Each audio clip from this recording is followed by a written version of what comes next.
जय सिया राम। आशा करती हूँ आप सभी स्वस्थ और सुरक्षित हैं।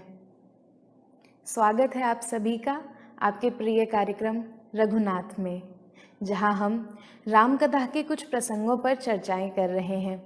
उनमें उपस्थित विषयों को गंभीरता से जानने और समझने का प्रयास कर रहे हैं और साथ ही इनसे जुड़ी कुछ प्रस्तुतियाँ भी देख रहे हैं। प्रियजनों, जैसा कि मैंने आपको पहले भी बताया कि आज के एपिसोड में मैं आप सभी के द्वारा भेजे गए प्रश्नों के उत्तर देने जा रही हूँ। आज का कार्यक्रम शुरू करने से पहले मैं आप सभी को धन्यवाद ज्ञापित करना चाहती हूँ कि आपने रघुनाथ को इतना प्रेम और प्रोत्साहन प्रदान किया। अपना आशीर्वाद हम पर सदैव यूं ही बनाए रहिएगा और हमारे कार्यक्रमों को यूं ही सराहते रहिएगा। तो चलिए आज के कार्यक्रम की शुरुआत करते हैं और रघुनाथ प्रश्नावली में आप सभी के द्वारा भेजे गए जो ईमेल्स हैं उनमें जो प्रश्न हैं एक एक करके मैं उनके उत्तर देने का प्रयास करूंगी। कुछ प्रश्न बहुत ही कॉमन थे और कहीं ना कहीं उनका जवाब मेरे एपिसोड्स में ऑलरेडी उपलब्ध है, तो उचित ये होगा कि उन प्रश्नों के उत्तर मैं इस एपिसोड में दूं, इसकी बजाय आप उस विषय से संबंधित जो एपिसोड मैंने किया है सीरीज़ में, आप उसे जाकर के देखिए, आपको अपने प्रश्नों के उत्तर ज़रूर मिल जाएंगे। कुछ एक प्रश्न बहुत ही अद्भुत और अलग से थे, तो उनका चयन मैंने किया है और आज उन्हीं प्रश्नों का उत्तर मैं आप सभी को देने जा रही हूँ। तो सबसे पहले जो प्रश्न हमारे पास आया है वो इशिता नाथ जी ने भेजा है हमें, और इनका प्रश्न ये है कि आपने अपने एक एपिसोड में कहा था कि मात्र नियमों का पालन करना धर्म नहीं है, तो फिर ये नियमों या रूल्स का कॉन्सेप्ट कहाँ से आया और इनका पालन करना आवश्यक क्यों है? Why are they important? बहुत ही अच्छा सवाल आपने पूछा इशिता जी, और धन्यवाद हमें अपना प्रश्न भेजने के लिए। तो इसके उत्तर में मैं ये कह सकती हूँ कि रामायण में एक कथा उपलब्ध है जो हमें बताती है कि नियमों का पालन करना या नियमों की आवश्यकता क्यों पड़ी। प्रकृति में कोई नियम नहीं होते हैं, संस्कृति में नियम होते हैं। नियमों का पालन करना इसलिए आवश्यक है जिससे किसी एक व्यक्ति के पास सभी संसाधन इकट्ठे ना हो जाए और किसी और को कमी ना हो। सभी के पास जो प्राकृतिक संसाधन है उनका एक, जिसको कहना चाहिए कि नॉर्मल डिस्ट्रीब्यूशन होना चाहिए, बराबर से सबके पास संसाधन हो। इसलिए नियम बनाए गए जिससे कि जो कमज़ोर है, जो अशक्त है, उसे भी शक्ति प्रदान की जा सके, उसे भी सामर्थ्य प्रदान किया जा सके और योग्य बनाया जा सके कि वो अपना जीवन यापन कर सके। प्रकृति में ऐसा कुछ नहीं होता। जो ताकतवर होता है, जो मजबूत होता है और जो अपना जीवन यापन करने में सक्षम होता है, वही जीवित रहता है। लेकिन इसके विपरीत सभ्यता और संस्कृति में जो कमज़ोर है उसे ताकत देने के लिए, उसे भी उसके पैरों पर खड़ा रखने के लिए, खड़ा करने के लिए हमने नियम बनाए हैं और इन नियमों का पालन किया जाता है। अब ये एक धारणा है कि नियम अच्छे ही होंगे, लेकिन हर चीज़ अच्छी या बुरी नहीं होती है। मैं पहले भी बोल चुकी हूँ कि कुछ भी सिर्फ अच्छा या सिर्फ बुरा नहीं होता है।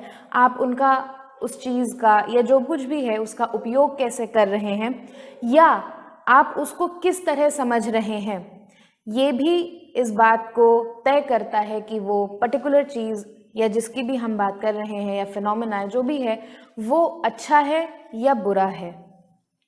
तो नियमों के साथ एक ड्रॉबैक क्या है कि ये कॉन्टेक्सचुअल होते हैं।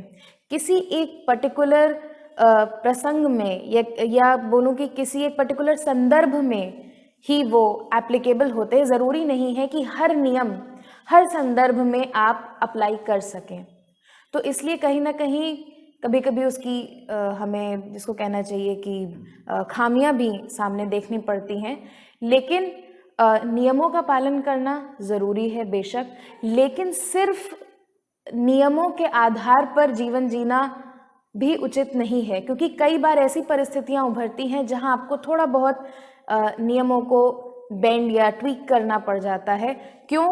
क्योंकि अगर वो नियम किसी को हानि पहुंचा रहे हैं या वो किसी के हित में नहीं है, तो ऐसे नियमों का कोई लाभ भी नहीं है। तो कहीं ना कहीं परिस्थितियों पर डिपेंड करता है कि rules are to be followed या there is a need in amendment for rules. तो सिग्निफिकेंट है, मैं ये नहीं कहूँगी कि नहीं है, लेकिन समझदारी उससे ज़्यादा इम्पोर्टेंट है। और कहाँ से ये कॉन्सेप्ट आया, तो मैं आपको जो नियमों का आरंभ है उससे संबंधित एक कथा बताती हूँ।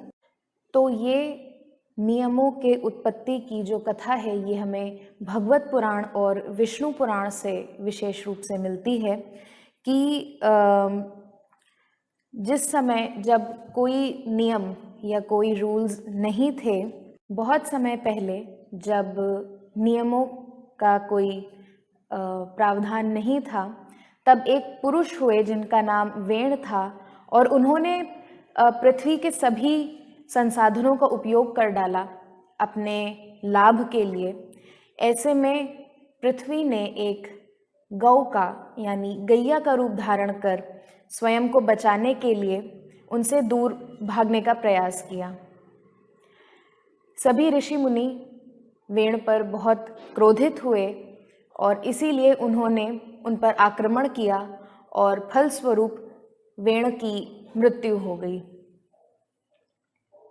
उनकी मृत्यु के पश्चात उनके शरीर को उनके शरीर का जो मृत शरीर था उसका मंथन किया गया और जितना भी उसमें से अनावश्यक था या मलिनता थी उसे निकाल दिया गया।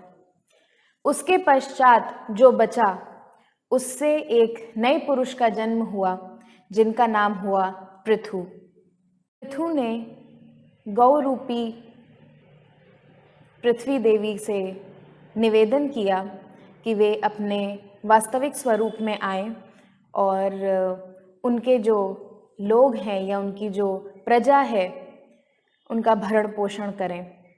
तो गौ रूपी पृथ्वी ने मना कर दिया और उनसे दूर भागने लगी।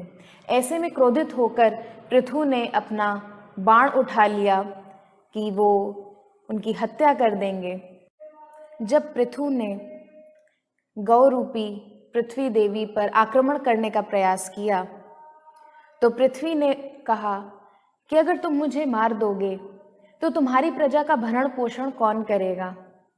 पृथ्वी ने पृथु से कहा कि यदि मैं तुम्हारी प्रजा का भरण पोषण करती हूँ तो ये बात तुम कैसे सुनिश्चित कर सकते हो कि वो लोग मात्र मेरे संसाधनों का उपयोग करेंगे, मेरा शोषण नहीं। इस पर पृथु ने कहा, मैं नियमों का गठन करूँगा।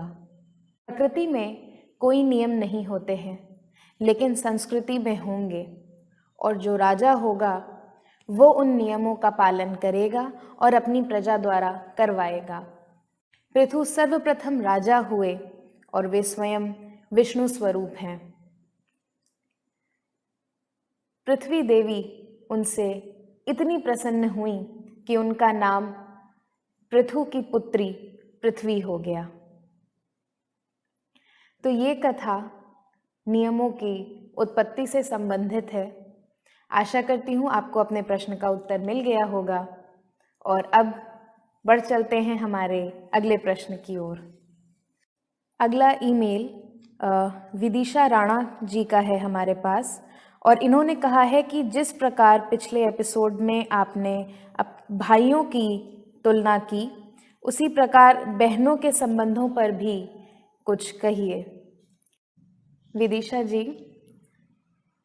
पिछले एपिसोड में जो भाइयों से संबंधित या भाइयों के संबंधों की जो तुलना मैंने आपके सामने की थी, वैसी तुलना तो भले ही मैंने नहीं की है, लेकिन अगर आप पिछले के एपिसोड्स देखिए तो वहाँ पर मैंने श्री राम की बड़ी बहन शांता और रावण की बहन शूर्पणखा के विषय में काफ़ी कुछ बताया है।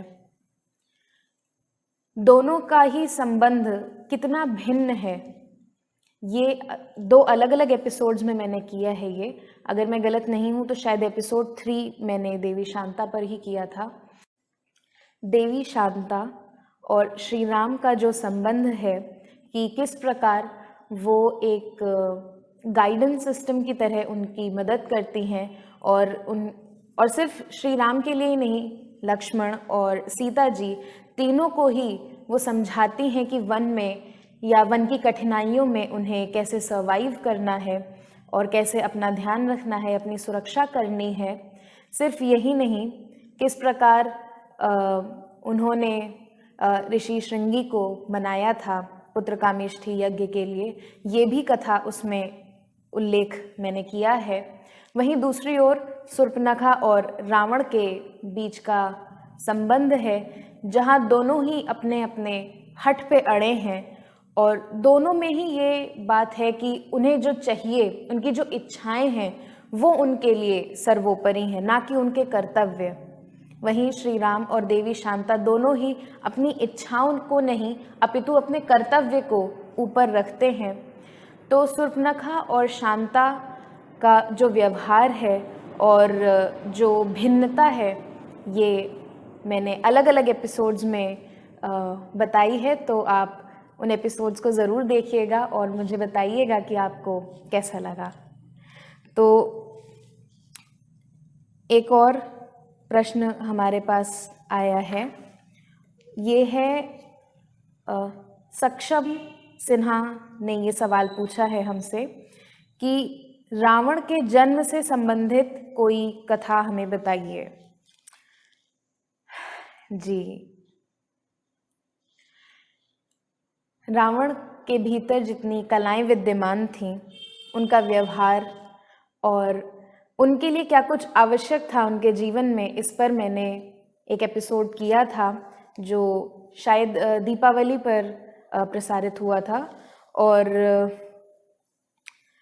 उसमें हाँ, जन्म से संबंधित मैंने कोई कथा नहीं बताई थी। तो ये बहुत ही अच्छा प्रश्न है। तो रावण के जन्म से संबंधित एक कथा जो मुझे मालूम है वो मैं आप सभी को बताती हूँ। तो रावण, प्रियजनों, विशेष रूप से राक्षस योनि के हैं और जो राक्षस हैं वो स्वयं को रक्षक मानते हैं, वन के रक्षक के रूप में इन्हें जाना जाता है।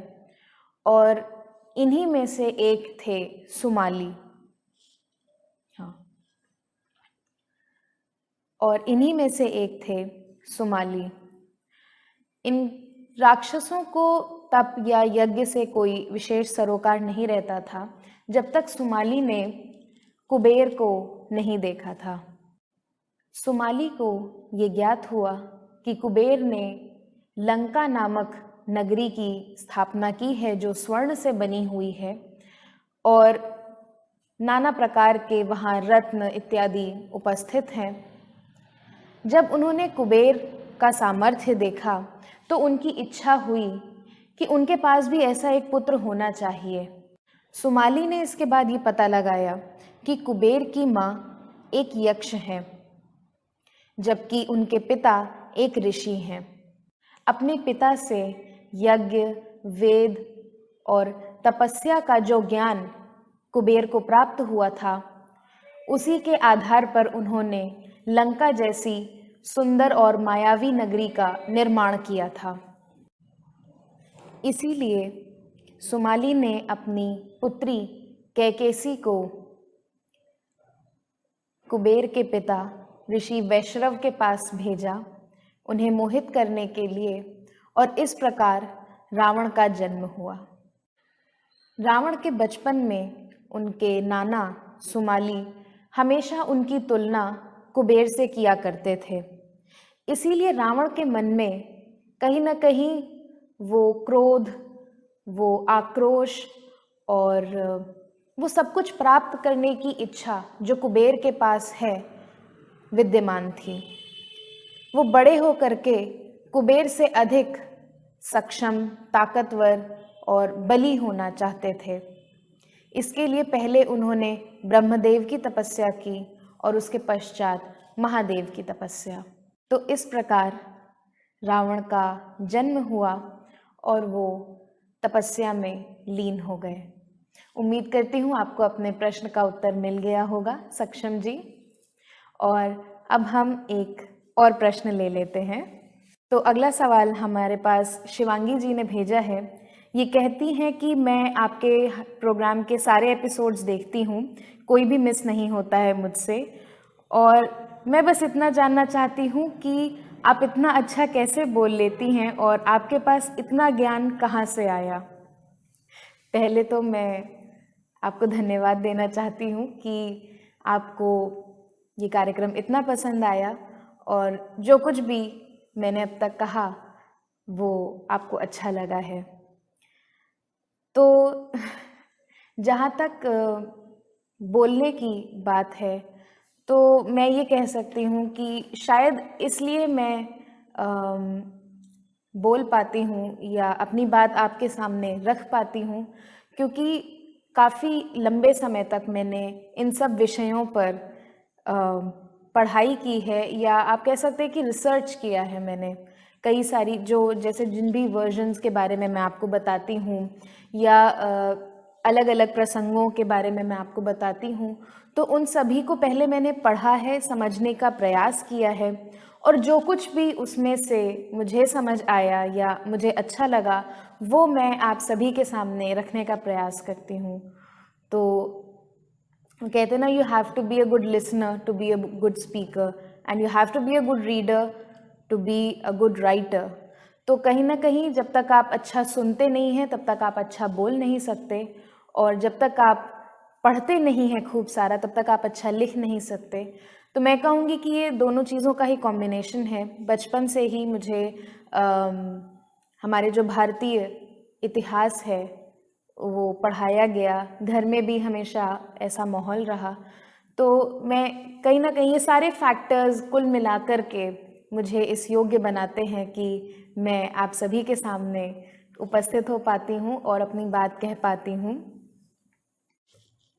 एक और प्रश्न हम लेते हैं अभी, और ये है दयाशंकर ठाकुर जी ने हमें भेजा है।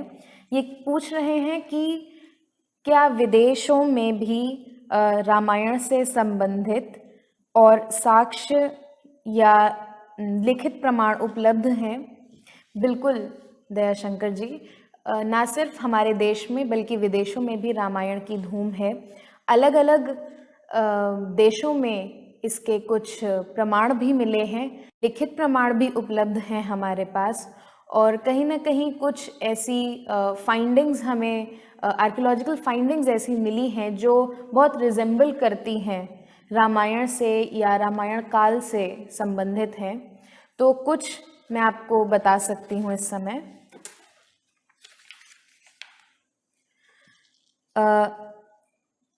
हमारे देश के अलावा कुछ मंगोलियन रिकॉर्ड्स हैं हमारे पास, कुछ तिब्बतन रिकॉर्ड्स हैं जो रामायण से संबंधित है।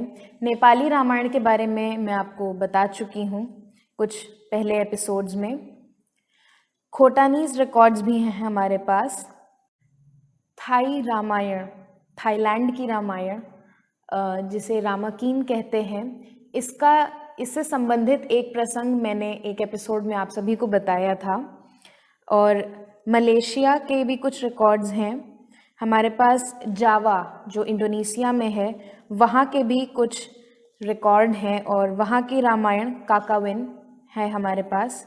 लाओशियन फ्रालाम फ्रालाक ये रिकॉर्ड्स हैं हमारे पास। तो सिर्फ भारत में ही नहीं, साउथ ईस्ट एशिया में विशेष रूप से रामायण से जुड़े हुए बहुत से सोर्सेज हैं और अभी भी इन पर काम चल रहा है। तो उम्मीद है कि आगे भी हमें और नई सारी चीज़ें जो रामायण काल से जुड़ी हुई हैं वो देखने को मिलेंगी। और आज की प्रश्नावली का जो अंतिम प्रश्न मैं लेने जा रही हूँ, ये दीपक जी ने हमें भेजा है। इनका प्रश्न है कि रामायण के किस पात्र से आप व्यक्तिगत रूप से सबसे ज़्यादा प्रभावित हैं, और श्री राम के अतिरिक्त और किस पात्र का अनुसरण हमें करना चाहिए। व्यक्तिगत रूप से किसी एक को कहना तो थोड़ा मुश्किल है। जैसे शुरू में जब आप पढ़ते हैं तो आपको लगता है कि आपको हाँ, या हमें हनुमान जी की तरह होना है, या हमें सीता जी की तरह होना है, या हमें लक्ष्मण जी की तरह होना है। लेकिन जब आप कई बार पढ़ते हैं, और इंडियन स्क्रिप्चर्स की ये खासियत है that they work in layers, मतलब एक है लिटरेरी लेवल, फिर आता है एक इमोशनल लेवल, उसका साइकोलॉजिकल लेवल, फिलोसॉफिकल है, उसके बाद स्पिरिचुअल लेवल। तो कई लेयर्स में, कई लेवल्स पे आपकी अंडरस्टैंडिंग को खोलने का ये प्रयास करते हैं, और यही मेरे हिसाब से इनकी सबसे बड़ी खूबसूरती है, या इनकी सबसे रोचक बात है।